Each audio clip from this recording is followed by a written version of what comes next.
আসসালামু আলাইকুম প্রিয় এমপিভুক্ত শিক্ষক কর্মচারীবৃন্দ। বাজেটে ৩,০০০ কোটি টাকা অতিরিক্ত বরাদ্দ দেখে যারা আনন্দে আত্মহারা হয়েছিলেন তাদের জন্য একটি দুঃসংবাদ। আজ ৫ই জুন শিক্ষা সচিব যে বার্তাটি দিয়েছেন তাতে অনেকেই একটি আতঙ্কের মধ্যে রয়েছেন। আমাদের সার্বজনীন পেনশনটি বেসরকারি শিক্ষা প্রতিষ্ঠান অর্থাৎ বেসরকারি শিক্ষা প্রতিষ্ঠানের শিক্ষক কর্মচারীদের জন্য বাধ্যতামূলক করা হচ্ছে।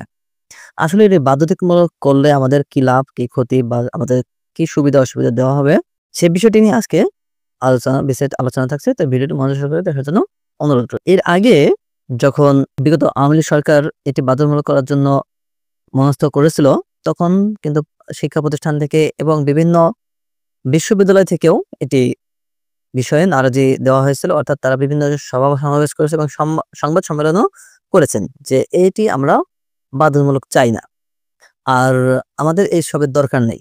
তো বিভিন্ন বিশ্ববিদ্যালয় থেকে পাবলিক বিশ্ববিদ্যালয় সবাই কিন্তু একই মত দিয়েছিলেন যে এই সার্বজনীন পেনশনটি আমাদের বাধ্যতামূলকের কোনো প্রয়োজন নেই। তো এখন বিষয় হচ্ছে যে সার্বজনীন পেনশনটি আমাদের কেন করতে হবে বা আমাদের কি দরকার? হ্যাঁ, অবশ্যই যদি এতে সুফল থাকে তাহলে সেটি সবাই ঐচ্ছিকভাবে করবে।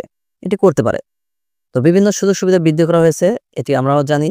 তো এখন যে সকল কারণে এটির প্রতি মানুষের আস্থা আসছে না, সেই কারণগুলো বিশ্লেষণ করে তারপর এই বিষয়ে পদক্ষেপ নেওয়া উচিত। কিন্তু কোনোভাবে চাপিয়ে দিলে সেটি কোনো ক্রমেই ভালো হবে না, সেটি কোনদিন ফলপ্রসূ হবে না। আসলে সার্বজনীন পেনশনে কি সুযোগ সুবিধা থাকছে সে বিষয় নিয়ে এখন আলোচনা করছি। আজ ডেইলি ক্যাম্পাসে একটি নিউজে বলা হয়েছে সার্বজনীন পেনশন ও স্বাস্থ্য বীমার আওতায় আসছেন বেসরকারি শিক্ষকরা। এখানে বলা হয়েছে অর্থ সংকট মেটাতে বেসরকারি এমপিভুক্ত শিক্ষকদের সর্বজনীন পেনশন ও স্বাস্থ্য বীমার আওতায় নিয়ে আসা হবে বলে জানিয়েছেন মাধ্যমিক উচ্চশিক্ষা বিভাগের সিনিয়র সচিব সিদ্দিক জুবায়ের। বুধবার ৪ জুন আসন্ন এইচএসসি পরীক্ষা ও অন্যান্য বিষয়ে সাংবাদিকদের সঙ্গে মতবিনিময় সভায় একথা বলেন তিনি। সিনিয়র সচিব বলেন, যারা পেনশনের আওতায় আসবেন তাদের আমরা দুটি সুবিধার ব্যবস্থা করছি।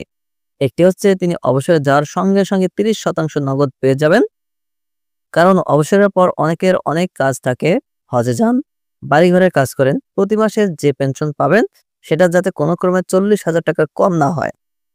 তার যদি কমপক্ষে ১৫ বছর পেনশন লাইফ থাকে তাহলে ১৫ বছরে তিনি যে টাকা পাবেন, এখন তিনি যে টাকা পেতেন সেটার থেকে কোনো ক্রমে কম যাতে না হয়, এগুলো হচ্ছে ক্রাইটেরিয়া।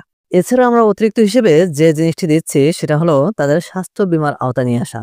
কারণ অবসরের পর অনেকেই বেশ অসুস্থ থাকেন, সেজন্য আমরা তাদের স্বাস্থ্য বীমার আওতায় নিয়ে আসতে যাচ্ছি বলেন মাধ্যমিক ও উচ্চশিক্ষা বিভাগের সিনিয়র সচিব। তাহলে দেখা যাচ্ছে যে এই যে যারা সচিব পর্যায়ে রয়েছেন তারা কিন্তু বিগত আওয়ামী সরকারের আমলেরই। অর্থাৎ তারা যা কিছু করছেন তাদের মনস্তাত্ত্বিক যে বিষয়গুলো তারা কিন্তু সেই বিষয়গুলোই বাস্তবায়ন করতে যাচ্ছেন তাদের সুবিধা অনুযায়ী। কিন্তু আমাদের যদি পেনশন আওতায় আনা হয় তাহলে অবশ্যই আমরা স্বাগত জানাবো।